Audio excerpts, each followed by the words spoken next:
What's at stake for Brock Purdy against Cincinnati? 2 bad games Oh, in a row. A lot of quarterbacks have 2 bad games in a row, but this guy was the last pick in the draft.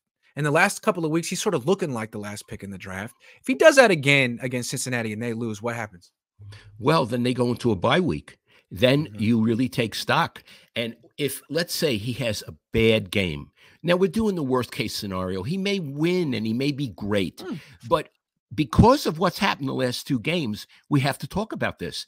Mhm. Iggy, if he gives it up, if he fails again, Mhm. if Mhm. he throws picks in the crisis moment, I wouldn't be surprised if you see Sam Darnold after the bye week. How about you? I agree. I agree. I mentioned this last week. After that one loss to the Browns, the way it happened, how bad he was, I'm saying, look, Kyle's not married to this guy. He's probably bemused at how good he is for now, but he likes Sam Darnold. He brought in Sam Darnold. His scouting department found Brock Purdy.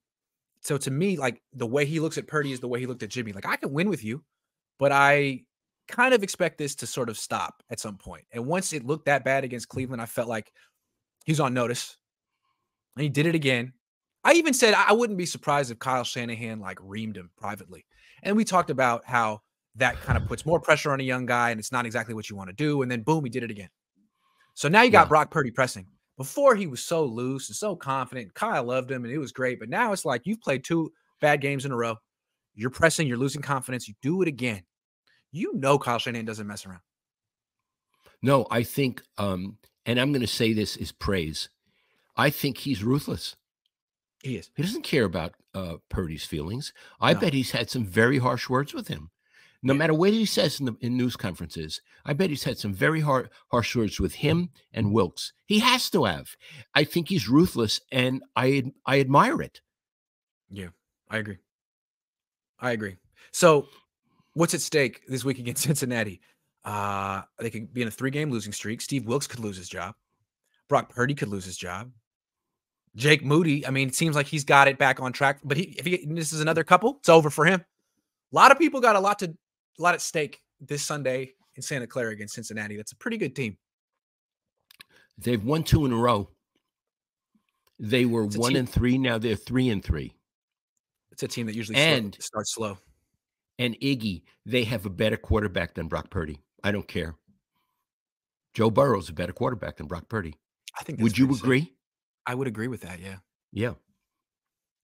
Oh, Are, Jeremy, are, are go ahead. we going to pick that game, or does that come Oh, we're later going in to. the show? We're gonna do that in a Okay. minute. Jeremy Price's question for both of you: will this team get to 12 wins?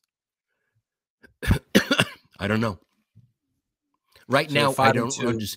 I don't understand them. Yeah. I don't know about that. I'm going to say no. Jay Morris says, do you hear Troy Aikman say Brock told him his arm ain't at full health? Why Yep. would he say that to Troy? Okay. Well, That's a there's the really excuse. good question. Yeah. There's the excuse if they bench him. Kenji's a new member. Thank you very much. Silverback says daddy taught him system from Arrow when running back won Super Bowls. That is true. Mike Shanahan. Preach, Papa Cohn. Preach, says Professor Lawless. Hi, Professor. Jay Morris says, did you hear Troy Aikman say Brock told him that his arm ain't fully healed? And why would Brock say that now? I did hear that. Quincy Van Vleck says, do you think there was hesitation on turf? Bosa ended his season on turf. What effect do you think turf had on second watch? Looked like D was tiptoeing. I don't know the answer to that. That's not good.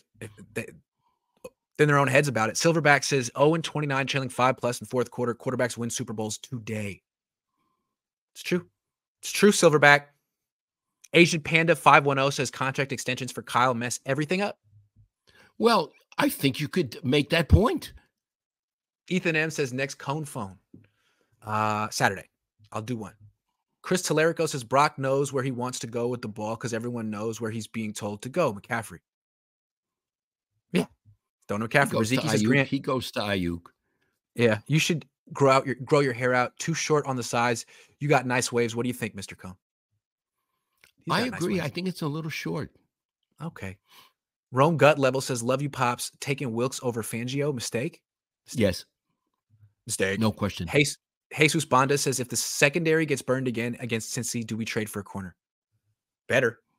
And those are some good wide receivers on Cincy. Let's talk about this game. Dad, you're picking Cincinnati to beat the 49ers this weekend. Why? Absolutely. I'm picking Cincinnati. My whole philosophy was I was going to pick the Niners until they lost a game. Now they've lost 2 games that they should have won to very mediocre teams. I'm not going to choose them again until they win. Mhm. When they win, I'll start choosing. And here's my logic. Cincinnati probably is better than Minnesota and Cleveland. Certainly better than Cleveland. Well, Cleveland has a great defense, but their quarterback had a Cleveland beat him week 45. 1, but that was week 1. Cleveland beat Cincinnati, Week 1 beat the crap out of him, but that was week 1. and they didn't have this PJ Walker. Yeah. PJ Walker's game changer. Yeah. So the Niners lost to PJ Walker. Yeah. He wasn't there week 1. No. So in any event, I think if mediocre teams can beat the 49ers, I would say Cincinnati is high mediocre, not low or medium mediocre, high mediocre. I don't see that the 49ers, the last 2 games have been anything special. I don't bet. I don't know how that stuff works. I think Cincinnati's going to beat them. Come in here and beat them. I used to assume the Niners would win games simply because of their defense. Like last week, I was thinking Kirk Cousins, he's a statue. He's going down 5 times. They didn't get him once. And now I'm looking at it like, I don't know if it's Steve Wilkes' fault. I don't know if it's Nick Bosa's fault, but whatever the combination is, it ain't working. And as long as they have no pressure, whether they're rushing 4, 5, 6, or 7, the rest of their defense is going to suffer. They're not particularly good stopping the run. They're not particularly good covering. It was all about their pass rush, and it's not special anymore. So if you can make Kirk Cousins look like Peyton Manning, what's it going to look like when you face Joe Burrow and all of his wide receivers? It could be bad. Who are you picking in the game? Cincinnati. Yeah. It's a big week for the 49ers. Eloy says, would you say Kyle Shanahan felt deeper in love with Cousins now that he brought his new toy and he was outplayed? Cousins could be their quarterback next year, Dad. He'll be a free agent. That would be interesting. Chris Tellerico says, always makes me laugh when national folks compare anyone to Montana. A great quarterback isn't great all the time, but is great when he needs to be. That list is so short. Brock isn't even looking at that list. I agree. I love that. Marcel Wilkerson says, love you, Papa Cohn. Remind me of my father. May he rest in power. Killer father-son duo. Thank you, Marcel. Thank you so much, Marcel. Centennial G82 says, maybe Brock and this needs one thing to win. And it's Taylor Swift. Much love to the Cones, Ravens, Cindy, Jags, Eagles, and 1 Hawks. Are L's 1, 2, 3, 4, 5 on top of the 2 they already have.